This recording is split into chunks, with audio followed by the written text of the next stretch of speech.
नमस्कार and welcome to Skyway computer institute. मैं आकाश वर्मा और हमारे फोटोशॉप के बिगिनर टू एडवांस सीरीज़ की ये क्लास 9th क्लास है, 9वीं क्लास है। और आज की क्लास का टॉपिक है blur, sharpen and smudge tool. छोटे से टूल है, इन्हें जल्दी से देख लेते हैं। कोई इतना ज़्यादा इम्पोर्टेंट नहीं है। इनके जो वर्क है वो करने के लिए हमारे पास और भी कई सारे ऑप्शंस हैं। तो यहाँ पर ये देखिए, आपको तीनों टूल्स यहाँ पर दिख रहे होंगे, blur tool, sharpen tool and smudge tool.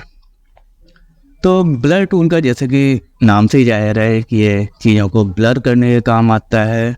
मैं ये इमेज ले लेता हूँ, यहाँ पर मैं एक न्यू लेयर ले रहा हूँ और सैम्पल ऑल लेयर पे मेरा चेक बॉक्स ऑलरेडी है। सैम्पल ऑल लेयर में हर बार बात करता हूँ, ध्यान रखना सैम्पल ऑल लेयर क्या होते हैं।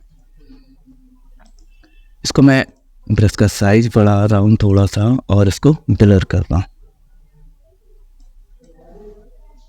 तो ये देखिए, कुछ ज़्यादा इफेक्ट तो नहीं किया है। मैं ऑफ और ऑन करके देखता हूँ, हल्का सा आपको समझ आ रहा होगा कि ये ब्लर हो रहा है। अभी ये इतना ज़्यादा इफेक्ट क्यों नहीं कर रहा है, क्योंकि इसका स्ट्रेंथ भी यहाँ पर देखिए, स्ट्रेंथ जो है वो कम है, 29 है। मैं इसको बढ़ा देता हूँ, अब करते हैं। What? Could not use the blur tool because the target layer is hidden. Okay. Yes.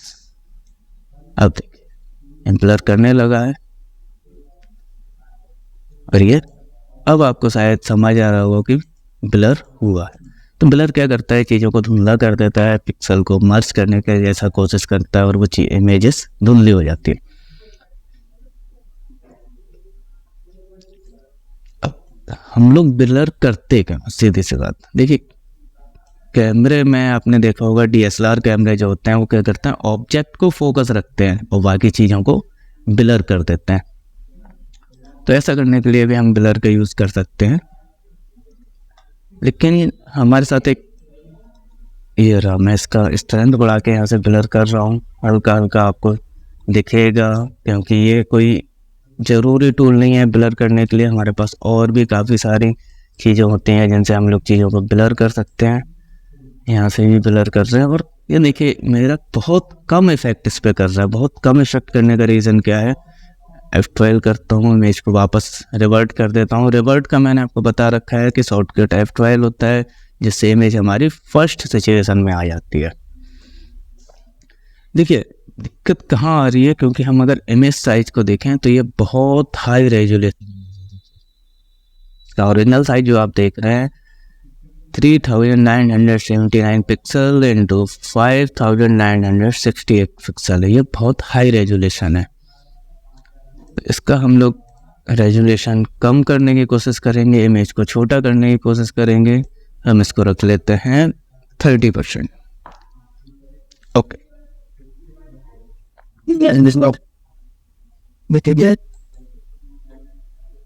तो ये देखिए अभी इमेज छोटी हुई, इसको जूम करके देख लेते हैं। अब अगर हम लोग इस पर ब्लर करेंगे तो ये अब आपको इफेक्ट दिख रहा होगा, क्योंकि इमेज का साइज डिक्रीज हो गया है। इमेज का साइज कम करने में कोई प्रॉब्लम नहीं आती है, बस साइज बढ़ाने में दिक्कत ये होती है कि पिक्सल्स फट जाते हैं, पिक्सलेट हो जाती है, ब्लर हो जाती है इमेज। लेकिन कम करने में ऐसा कोई इशू नहीं आया। अब देखिए, अब आपको दिख रहा होगा, मैं Ctrl Z कर देता हूँ, न्यू लेयर। अब हम लोग इसके आसपास का जो ये एरिया है इसको ब्लर करने की कोशिश करेंगे। आप कैसे भी कर सकते हो, सिलेक्शन के साथ कर सकते हो, विदाउट सिलेक्शन कर सकते हो। मैं जल्दी से आपको समझाने के लिए इनको ब्लर कर रहा हूँ। ये बिल्डिंग ब्लर होती जा रही है, इनको ही ब्लर कर देते हैं। स्काई को ब्लर करने का इतना कोई असर होता नहीं है, लेकिन बिल्डिंग्स जो फोकस में है उनको ब्लर कर देते हैं। थोड़ा सा व्यू बढ़ा के देखते हैं। अब देखिए इफेक्ट आपको शायद दिख रहा होगा कि ब्लर हुआ है, आसपास की चीज़ें ब्लर हो गई हैं। तो ये तो था ब्लर टूल, जो चीज़ों को ब्लर करने के काम आता है। इतना ज़्यादा इसका यूज़ नहीं होता है, बहुत कम ही जगह हम लोग मैनुअल ब्लर करते हैं, नहीं तो हमारे पास बहुत सारे ब्लर ऑप्शंस हैं। यहाँ पर ऊपर इसकी प्रॉपर्टी में मोड वगैरह दिए हुए हैं, इनका हम लोग यूज़ नहीं कर रहे हैं, इस फ्रेंड हमने आपको बता दिए है।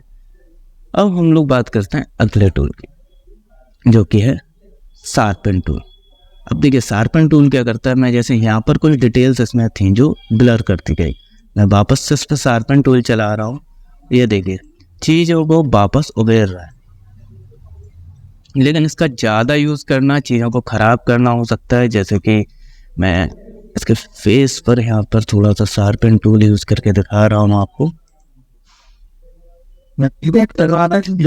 फेस को ज़्यादा लोग देखते हैं, तो देखें मैं इसके लिप्स को शार्प कर रहा हूँ, और जैसे ही मैं इसको ज़्यादा करता जाऊँगा तो आप देख रहे हो कि पिक्सल शार्प होते जा रहा है। स्ट्रेंथ इसकी थोड़ी सी कम है, इसको बढ़ा लेते हैं। अब यहाँ पर इफेक्ट नहीं दिखा, मैंने इतनी सारी प्रोसेस की, सबने ध्यान लगाया, लेकिन इफेक्ट नहीं दिखा कि कुछ भी इफेक्ट नहीं हो रहा है। क्यों नहीं हो रहा है? क्योंकि यहाँ पर हमारी लेयर ब्लैंक है। हमने ब्लर किया था, किसे किया था? आसपास की चीज़ों को, हमने इस ऑब्जेक्ट को ब्लर नहीं किया था। तो हमारी जो, अगर हम और पीछे वाली लेयर हटा दे तो यहाँ पर क्या है, हमारे पास ब्लैंक लेयर है, इसलिए वो शार्प नहीं हो रहा है। अगर हम लोगों को करना है तो हमें क्या करना होगा? फिर से वही चीज़ है, सैंपल ऑल लेयर पे चेक करना होगा।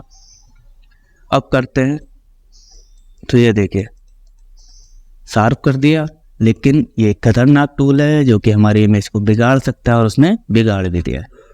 इसीलिए हम लोग हमेशा न्यू लेयर पे काम करते हैं कि चीज़ें बिगड़े नहीं। जब बिगड़ेंगी नहीं तो हमें प्रॉब्लम भी नहीं होगी, हम लेयर डिलीट कर सकते हैं, हमारी इमेज सेफ है। तो शार्पन टूल क्या करता है? चीज़ों को शार्प करता है, पिक्सल को शार्प करता है, लेकिन ज़्यादा यूज़ करने पे ये उनको ख़राब भी कर देता है। तो यूज़ सावधानी से करें, खतरनाक है। फिर है स्मश टूल। देखिए स्मश टूल को हम एक न्यू पर चलते हैं, न्यू फाइल लेते हैं, कोई सी भी उठा लो, कोई फ़र्क नहीं पड़ता है। ये देखिए मैं आपको बार बार बता रहा हूँ, ब्रश प्रॉपर्टी उसका ध्यान रखा करें, क्योंकि मैक्सिमम टूल ऐसे हैं जो ब्रश की प्रॉपर्टी को फॉलो करते हैं। यहाँ पर मैंने ये ले रखा है, और इसके ऊपर मैं यहाँ कलर फिल करता हूँ, जैसे फोरग्राउंड कलर, डार्कन कलर चल रहा है, और green right and this, oh sorry, ये देखिए यहाँ पर प्रॉब्लम क्या है, मैंने कलर लिया, कलर काम नहीं कर रहा, क्योंकि मैंने जो कैनवास ले रखा है वो कौन सा ले रखा है? ग्रे, और मुझे ग्रे नहीं, मुझे RGB चाहिए था। मैं इसको हटा देता हूँ, फिर से एक न्यू फाइल पे जाते हैं, ओपन करते हैं। तो यह थोड़ी सी जल्दबाजी में, सॉरी ओपन नहीं, न्यू फाइल, जल्दबाजी में गलती हो जाती है। कुछ फ़ोटो वाले प्रीसेट से लेते हैं।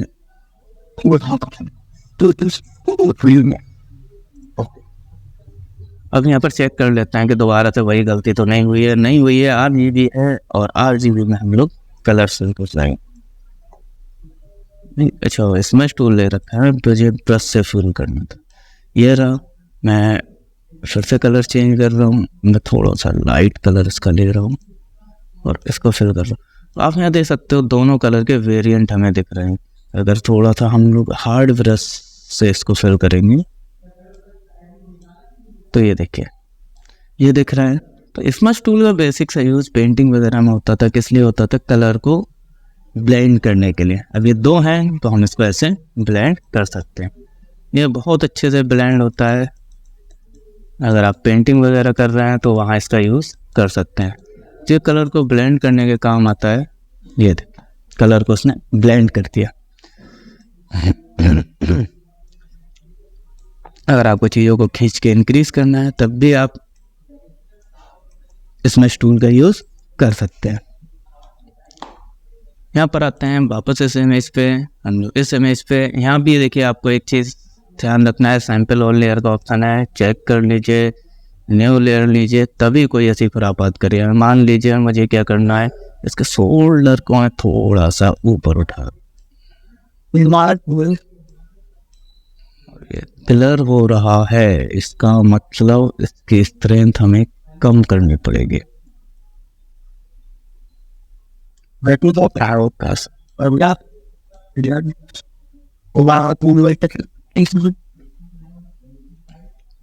देखिए हल्का सा इसने शोल्डर उठा दिया है। हम चीज़ों को अगर खिसकाने की कोशिश करें तो चीज़ों को बिगाड़ने के काम भी आता है। तो आपको अगर बिगाड़ना हो, कुछ ऐसा फनी ट्रिक्स करनी हो तो आप कर सकते हैं। थोड़ी स्ट्रेंथ बढ़ा के करते हैं। ये देखिए इतने आराम से वही काम कर रहा है कि चीज़ों को ब्लेंड कर देता है, कलर्स को ब्लेंड कर देता है। तो ये ब्लेंड कर, तो ये फालतू के टूल्स से, छोटे से टूल्स से कोई इतना ज़्यादा इनका यूज़ होता नहीं है। ऐसे काम करने के लिए हमारे पास और भी सारे टूल्स हैं। तो इनको बस कोर्स मॉड्यूल के हिसाब से समझना ज़रूरी था, इसलिए इनको क्लास के सेशन में रखा गया है कि आपको इनकी नॉलेज होनी चाहिए, क्योंकि आप फोटोशॉप को बेसिक से एडवांस की ओर जा रहे हैं। जैसे जैसे हमारी क्लासेस बढ़ती जाएंगी, चीज़ें एडवांस होती जाएंगी, और बहुत जल्दी ही मैं कोशिश कर रहा हूँ कि मैं सारा का सारा कॉन्सेप्ट आपके लिए अवेलेबल करा दूँ, सारी क्लासेस आपके अवेलेबल करा दूँ, जिससे कि आप बहुत जल्दी और अच्छे तरीके से फ़ोटोशॉप को सीख सकें। बस मेरा एक ही चीज़ कहना है आपसे कि आप कोशिश करें कि ज़्यादा से ज़्यादा आप प्रैक्टिकल वर्क करें, चीज़ों की प्रैक्टिस करें, टूल्स को ज़्यादा से ज़्यादा आजमाएं, जिससे कि आप का कमांड उन टूल्स पर अच्छा बने। बाकी क्लास, अब क्या ही कहें क्लास के बारे में। तो लाइक कर दें, शेयर कर दें और सब्सक्राइब कर दें। Thank you.